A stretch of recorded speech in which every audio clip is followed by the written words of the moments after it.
네, 오늘 함께 공부할 주제는 신학이란 무엇인가 15장 교회론입니다. 교회론을 시작하면서 조금 이제 특이한 사람의 명언을 하나 인용해 드리고 싶은데요. 조지 버나드 쇼의 명언인데요. 우리는 교회에서 노래를 부른다. 그런데 왜 춤을 추면 안 되지? 네, 이 짧은 한마디가 냉소적인 목소리를 갖고 있지만 사실 교회에서 아주 중요한 특징을 잘 포착합니다. 요즘 교회에서 춤을 추긴 하지만요. 당신은 춤을 안 췄으니까요.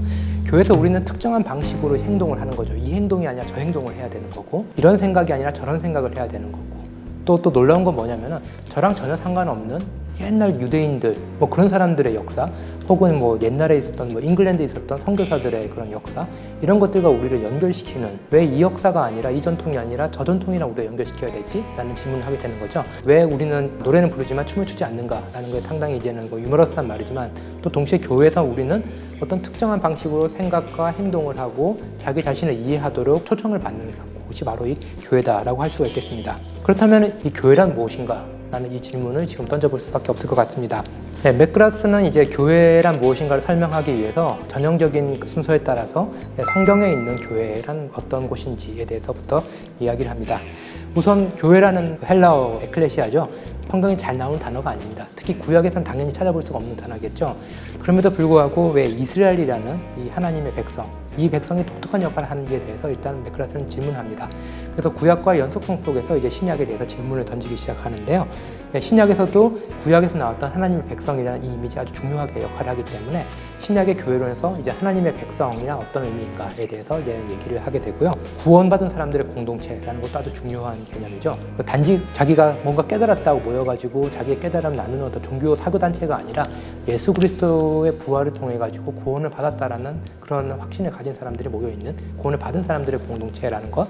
그리고 세 번째로 또 아주 중요한 게 뭐냐면은 이제 바울의 기독론의 아주 중요한 부분이죠. 그리스도의 몸으로서의 교회라는 겁니다. 몸이라는 이 한 단어는 여러 의미를 가지고 있거든요. 그래서 바울이 그리스도의 몸으로서 교회를 이야기함으로써 교회에 대한 우리의 상상력이 엄청나게 많이 확장될 수 있었는데, 맥그라스가 이제 그것들을 세심하게 찝어주면서 교회가 무엇인지 설명을 하게 됩니다. 그리고 또 신약 성경의 교회론에서 아주 중요한 것 중에 하나가 뭐냐면은 교회가 성령의 전, 성령의 공동체라는 거죠. 성령론이 중요시되는 21세기에는 성령의 전 혹은 성령의 공동체로서의 교회 역시도 아주 중요한 주제가 되었다라고 할 수 있겠습니다.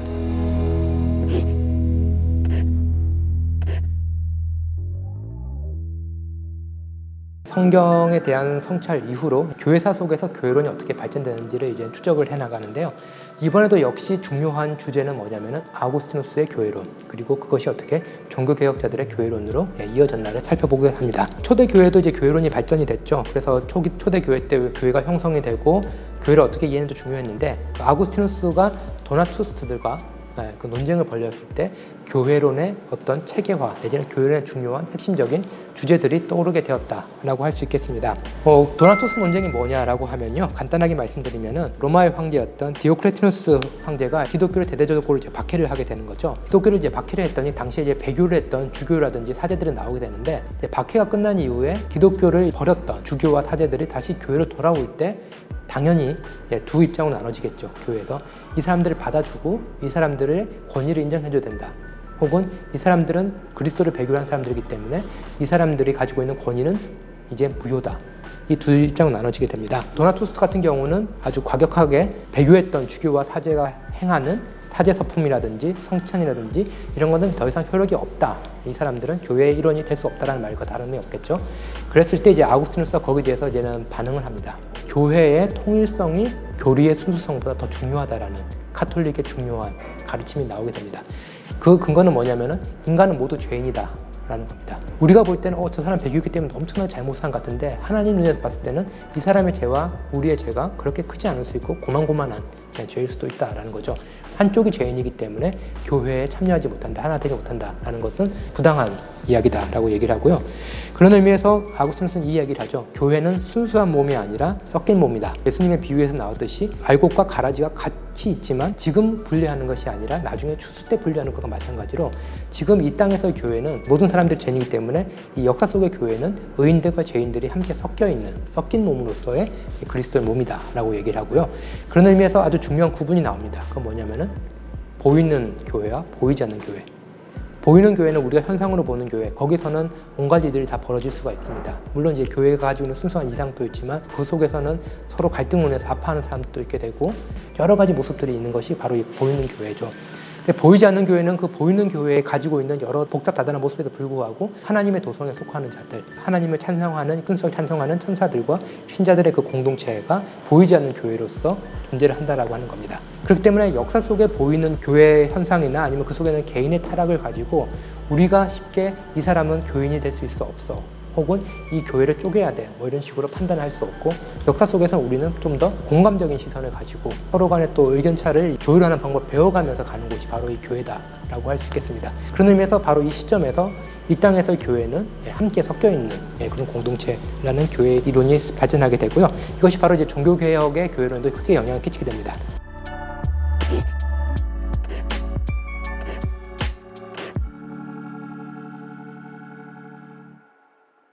맥그라스는 이제 개신교 초기의 교회론에 대해서 집중을 하게 되는데요. 특별히 이제 마틴 루터를 집중을 할 때 보게 되는 흥미로운 현상은 뭐냐면은, 루터가 칭의론이나 이런 걸 통해 가지고 중세 카톨릭으로부터 새롭게 도약할 수 있는 사상적인 그런 기반을 어느 정도 마련해줬다라고 할 수 있는데, 이상하게 루터는 교회론에 대해서는 크게 말을 하지 않았다라는 겁니다. 왜냐하면 루터는 끝까지 자기가 새로운 종교 혹은 교단을 만든다 생각하지 않았었고 카톨릭으로 남으려고 그랬기 때문에 체계적인 교회론을 세우지 않았지만, 그럼에도 불구하고 개신교 교회론의 기초는 아주 중요한 두 가지 이야기를 했는데요. 참 교회는 뭐냐라는 거 했을 때, 복음이 올바로 선포되고, 다른 말로 하면 이제 바른 말씀이 선포되는 거겠죠. 그리고 말씀에 따라서 성례전이 바로 집행되는 곳, 복음의 선포, 말씀에 따른 성례전의 바른 집행, 이 두 가지가 참 교회의 표지가 됩니다. 그리고 이러한 루터의 생각은 칼뱅이나 계속 이어져서 개신교 교회론에 아주 큰 영향을 끼치게 되고요. 루터는 체계적인 교회론을 세우지 않으려고 그랬지만 그 상태로 교회가 오래 가긴 힘듭니다. 그러다 보니까 종교개혁 2세대인 칼뱅이 오면은 어떻게 교회가 계속해서 유지될 수 있을까? 운영될 수 있을까? 이것도 고민을 해야 되는 시대적인 사명이 루터는 조금 다르다 보니까, 칼뱅은 이제 교회 제도, 교회 리더십, 교회 체계에 대해 설명하는 거죠. 그래서 목사가 있을 수 있고, 장로도 있을 수 있고, 교사도 있을 수 있고, 집사도 있을 수 있다, 뭐 이런 식의 어떤 체계를 세우게 되고요. 그러다 보니까 오늘날 한국에서 장난같이 얘기 많이 하는 게, 왜 장로교회가 아닌데 왜 다 장로가 있지? 뭐 이런 식의 얘기들 많이 하잖아요. 알게 모르게 개신교의 교회 제도들은 칼뱅의 영향을 받아서 만들어진 곳들 많다 보니까, 비록 장로교 혹은 개혁교회 전통이 아니더라도 칼뱅의 흔적이 남아있는 그런 교회들이 많은 것을 볼 수가 있습니다.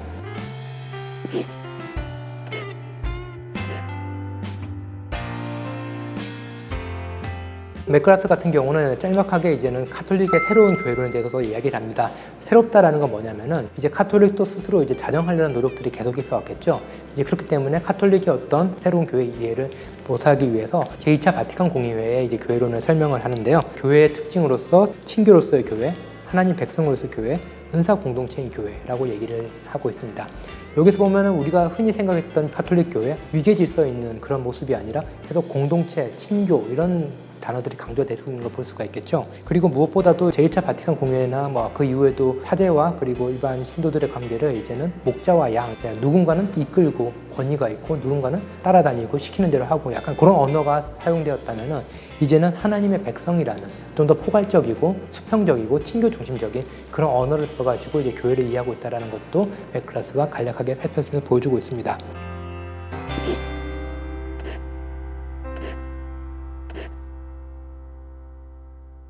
끝으로 이제 맥그라스가 강조한 것들 중에 하나 살펴볼 게 뭐냐면은 교회의 표지입니다. 교회가 어떤 특징이 있냐를 보기 위해서는 교회의 표지라는 것을 알 필요가 있는데요. 교회에서 많이 우리의 신앙 고백하기 위해서 암송하는 사도신경을 보면은 성령을 믿사오며 거룩한 공의화, 이렇게 거룩 그리고 공교회, 이렇게 두 개가 등장을 하고 있죠. 그런데 니케아 콘스탄티노플 신조를 보면은 교회를 가리키기 위해서 네 가지가 사용됩니다. 하나의 교회, 거룩한 교회, 보편적인 교회, 사도적인 교회, 이 네 가지 표지가 사용되고 있고요. 하나의 교회라는 건 교회가 하나됨, 단일성을 얘기하고, 거룩하다라는 것은 교회의 거룩성, 그리고 보편적이라는 것은 교회가 전체 교회에 참여를 할 뿐만 아니라 그 가르침이 보편적이라는 것도 의미를 하기도 하고요. 사도적인 것이라는 것은 사도로부터 유래됐다라는 이 네 가지가 교회의 표징인 거죠. 참 교회가 뭘까라고 할 땐 그 기준이 있어야 되는데, 그 기준 중으로 하나로 기독교 역사에서 오랫동안 작용했던 게 바로 이 네 가지 표지가 되게 됩니다. 요 마지막 네 가지 표지에 대해서는 제가 읽으면서도 상당히 많은 현실적인 통찰을 얻을 수 있었던 또 좋은 교회론적인 서술이었다라고도 평가를 할 수 있을 것 같습니다.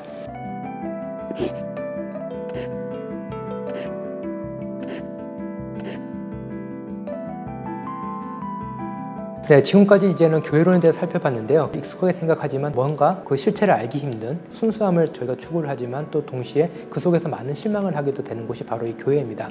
그렇기 때문에 그 참교회가 무엇이냐라는 것에 대한 우리의 고민과 함께 참교회에 대한 표지가 역사 속에서 우리가 어떤 식으로 드러나는지에 대해서도 고민을 함께 하는데 이 중요한 가이드를 많이 줄 수 있는 장인 만큼 이 장도 앞서 공부했던 하나님의 은총과 함께 연결시켜서 어떻게 우리 힘으로 하지 못하는 것을 하나님이 교회를 통해서 하실 수 있는가에 대한 고민으로 연결되면 더욱더 좋을 것 같습니다. 오늘 강의는 여기까지 하기로 하고요. 댓글로 소감을 남겨주시면 감사하겠습니다. 그럼 다음 강의에서 뵙겠습니다.